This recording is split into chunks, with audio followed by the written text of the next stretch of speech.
If you're training for a half marathon, then this video is for you.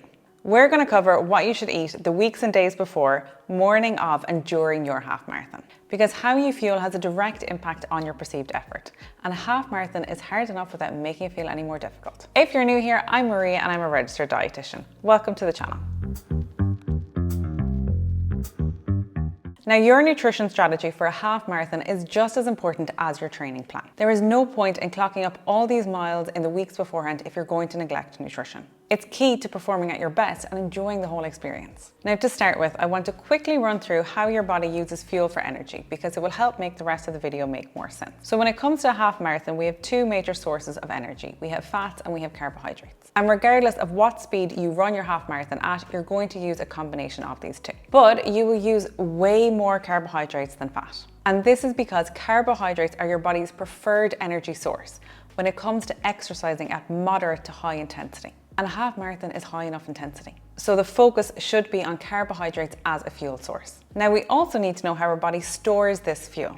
So we have carbohydrate stores, which we call glycogen. And these are found mainly in our muscles and some in our liver. And we also have fat stores in our fat tissue. And when it comes to your fat stores, the average person has over 100,000 calories worth of energy stored. So that's enough to run a half marathon many times over. However, when it comes to carbohydrates, the average person only has around 2,000 calories stored. But remember, your body prefers using these glycogen stores when exercising at this high intensity. So we won't be able to tap into those fat stores very much. But in practical terms, what this means is that you'll only have enough energy stored to get you through about 90 minutes of exercise. And that's only if you've carb loaded properly in the first place, which we'll get to. So if you run out of carbohydrates during your half marathon, then it's going to be pretty miserable. And that's what we call hitting the wall. It means that your carbohydrates get to such a low level that you'll have to slow right down your pace because you won't be able to maintain it and it will suck and you'll be pretty miserable. So we want to avoid that happening. I'm going to pause here and ask that if you're enjoying the video so far, I would really appreciate it if you hit the red subscribe button below.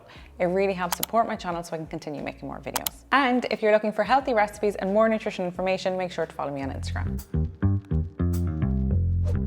The weeks before are important because eating well during your training can help you train at a higher intensity, reduce the risk of injury, promote recovery, and help you feel at your best physically. So we'll start by looking at carbohydrates. And a mistake that a lot of people make, which I myself have made in the past, is focusing too much on protein. And yes, protein is really important. I've made a full video on this. And it's particularly useful if you're trying to lose weight or change your body composition. But you can't overlook carbohydrates because they are the fuel for the muscles. And if you're running a half marathon, you definitely want a tank of fuel. So for the purpose of this video, I want everyone to stop and think about running a half marathon similarly to how you would run your car. So the faster you drive your car, the further you drive your car, and the more frequently that you drive your car, the more fuel you will need. Similarly, for our bodies, the further you run, the faster you run, and the more frequently you're running, the more energy you're going to need. And as I mentioned, we can store this carbohydrates in our muscles and our liver. So these are our fuel tanks. And if you're going out on a road trip and you had the choice between a car with a full tank of gas and a car with a half tank of gas,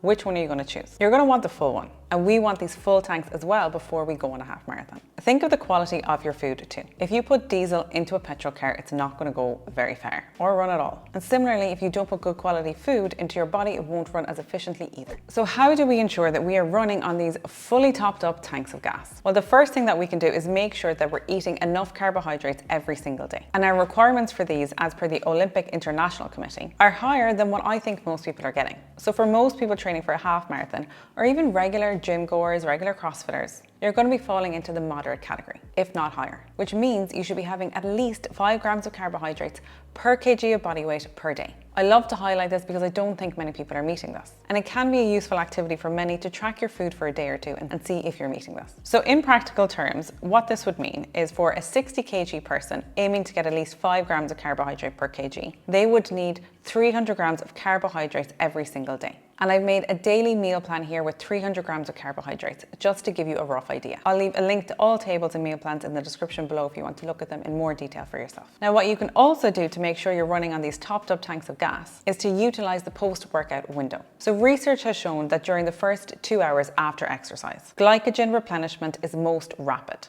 at approximately 1.5 times the normal rate. During the subsequent 4 hours, the rate slows but remains high. And then after this period, glycogen manufacture returns to its normal rate. So eating carbohydrates during the first 2 hours after your exercise will promote faster recovery of these fuel tanks. Now, the weeks before are also really important because this is when you're going to start practicing your nutrition strategy. And everything that I talk about in this video, you do not do for the first time on the day of or the day before your half marathon. And just like we are training our legs to take the distance, we can also train our gut to take on nutrition when we're running. And it's not easy for many of us at the start to take these gels and the like, but you can practice them and get better at tolerating them. And even if you think that you have a well-behaved gut, when you run at the intensity of a half marathon, your blood flow starts to get directed away from your gut and towards your working muscles instead. And when this happens, the amount of nutrition that you can absorb decreases. And this can set off gastrointestinal upset even in the most gut-behaved people. And running is a sport in which you do need to be careful about how much you consume.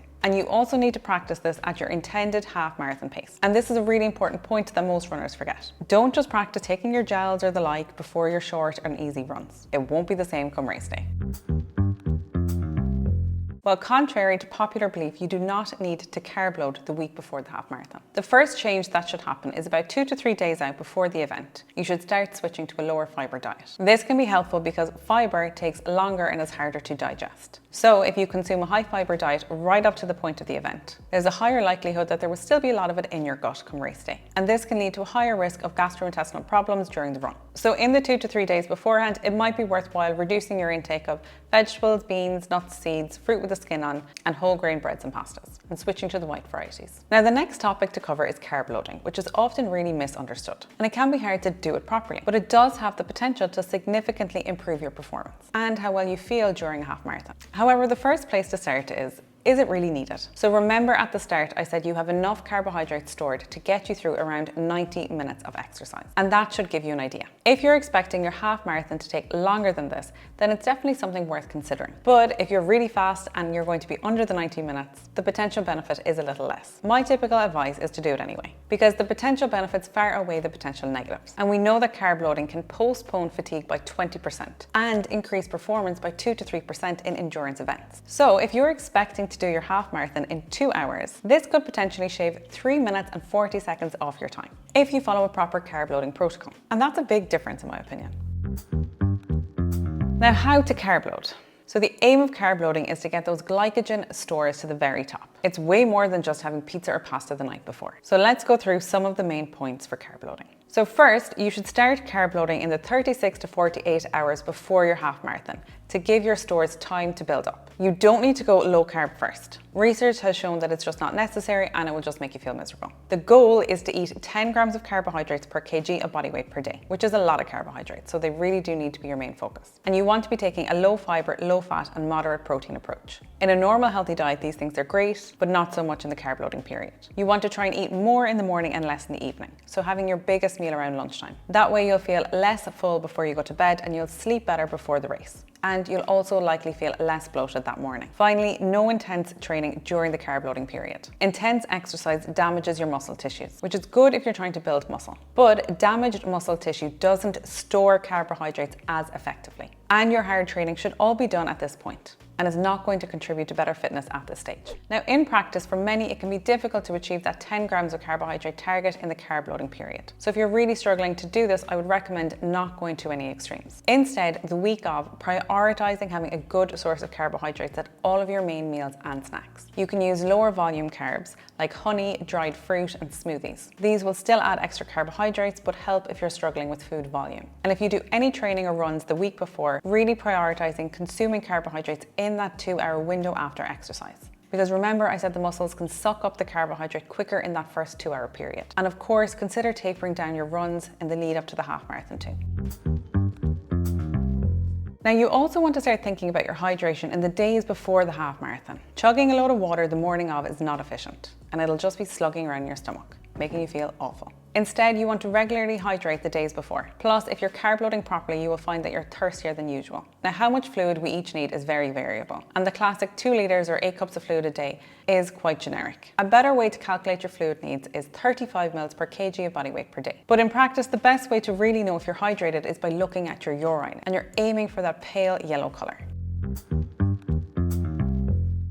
Now, what to eat for breakfast the morning of your half marathon, as most of these races start at around 8 or 9 a.m. So breakfast is massively important, but probably not for the reasons that you might think. The aim of it is not to be super filling and power you through your race. Instead, it's really just to make you feel good and reduce that sensation of hunger. It will also help top up your carbohydrate stores that little bit more, because they naturally reduce a small bit when you fast overnight when you're sleeping. But the bulk of your energy for the half marathon is going to be coming from that carb loading period, and all of those carbohydrates that you've stored as glycogen. A big breakfast is just going to make you feel too full and maybe increase the risk of gastrointestinal upset. So I would suggest having breakfast at least 2 hours before the run. But this is very personal. It may need to be up to 4 hours beforehand. This will give you time to digest the food and for your stomach to settle. As a rule of thumb, the closer your breakfast is to the start time, the smaller the meal should be. And we can keep things pretty simple here and say to have a carbohydrate focused breakfast, lower in fat and fibre with a low to moderate amount of protein. Good examples would be a bagel and peanut butter, or porridge made on milk, or a lower fibre cereal. But whatever you do, always practice your pre-race breakfast. And if you do manage to have breakfast a couple of hours out before your race, then it might be a good idea to have a small snack around 30 minutes before you start. And as you might have guessed, this should be carbohydrate focused. It should be something that's simple and easy to digest. And it could be something like a gel, and that's an readily absorbable form of carbohydrate. Or it could be some dried fruit or a banana. And what should you drink the morning of? Well, official guidelines from the American College of Sports Medicine are 5 to 10 mils of fluid per kg of body weight in the 2 to 4 hours before exercise. This is equivalent to 300 to 600 mils of fluid for a 60 kg person. But again, look at your urine. You should be aiming for that pale yellow colour. Now, what to eat during the half marathon? So during the race itself, you are going to need to take on board extra carbohydrates, because it's unlikely that you're going to have enough fuel to get you through the 13.1 miles. Or over 90 minutes. So to make this simple for you, when I talk about carbohydrates that you should consume during a race, I talk about grams of carbohydrates per hour. And for a half marathon, you will be looking to consume 30 to 60 grams of carbohydrates per hour. So we'll work backwards. Take, for example, you think your finish time is going to be 2 hours. Then you want to consume at least 60 to 120 grams of carbohydrates during your run. So then take your chosen nutritional product and have a look at the nutrition label, and it'll tell you the total carbohydrates. So we'll say I'm going to use this gel here, and it has 20 grams of carbohydrates. This means that I would need to have at least 3 of these to have 60 grams of carbohydrates during the run. Now, when should you start taking on the nutrition? So I would suggest as soon as you've started to settle into your stride, which is around 30 to 40 minutes for most people. And then try to consume them every 20 to 30 minutes. And this might sound early, and you might be thinking, well, I'm not tired at this point. Do I even need the energy right now? But the answer is that you should still take them. And that's because anything that you consume takes time to get into the body. And when we're talking about a gel, it might take 30 to 45 minutes to get into your system. So you're pre-emptying this and making sure that your glycogen stores are staying topped up to get you to the end of the race. If you leave it for an hour or so, or until you're really starting to struggle, it's too late. And I'll add some examples onto the screen here of some of the foods that you could use during your race and the amount of carbohydrates that they contain. But what you want to use is really personal and up to you. In practice, a lot of people like to use sports gels because they're easy to carry. And they're also usually well tolerated by your body. But if you don't want to use them, there are other options. Just make sure you practice with them during your training to see how you get on. Now, what to drink during your half marathon? There are no strict rules as to what to drink during your half marathon. Everyone is different, and everyone has different sweat rates and sweat composition. The general consensus is that you can drink to thirst for a half marathon distance. If you have really high sweat losses, you can calculate your sweat rate and make a more specific drinking plan. But I'm not going to cover that today. If that's of interest, comment below and I'll know to make a future video about that. But drinking to thirst is okay and should be a lot less complicated for most people. Now, when we lose fluid, we also lose electrolytes, the main one being sodium. And so maintaining a good sodium balance is crucial. And most of the sports products like the gels and chew blocks will also contain electrolytes. Or an isotonic sports drink is a good idea too. Examples of isotonic drinks are Gatorade, Lucey-Dietitian Sport, Powerade, and High Five. And most of these sports drinks will also provide 20 to 40 grams of carbohydrates per 500 mils. So you'll get some hydration, some salt, and some carbohydrate. And in practice, during your half marathon, there should be some hydration stops every few miles. And they often have something like Gatorade or snacks. So check ahead and see what they have and make use of them. Now, what to eat after your half marathon? You've gotten to the finish line. What is next? Well, first, well done. And now there are 3 R's to recovery. The first one is rehydrate. You continue sweating after you have finished. So make sure you keep drinking and hydrating the hours after your half marathon. You need both water and sodium. And this can be achieved through water and food or a sports drink containing sodium. You want to refuel. This again is your carbohydrates. And again, this is faster during the first 2 hours after exercise. So it's a smart move to make use out of this period. And you want to rebuild your muscles. So you're aiming for around 20 to 25 grams of protein per meal. And good refueling options can be as simple as a chocolate or flavored milk or a wholemeal turkey sandwich. It doesn't need to be complicated. And many people won't have a big appetite straight after. So a nourishing, substantial snack is a good option here. Now that brings me to a close of what to eat for your half marathon. I'm currently training to do a half marathon myself in the next few weeks. And I'm thinking about doing a practical video about my nutrition strategy. So let me know in the comments below if that's something that you would like to see. As a thank you for watching all the way to the end, I also have a free recipe ebook, which I'll leave linked in the description box below. Thank you very much for watching. Stay happy and healthy, and I'll see you again next week. Thanks for watching.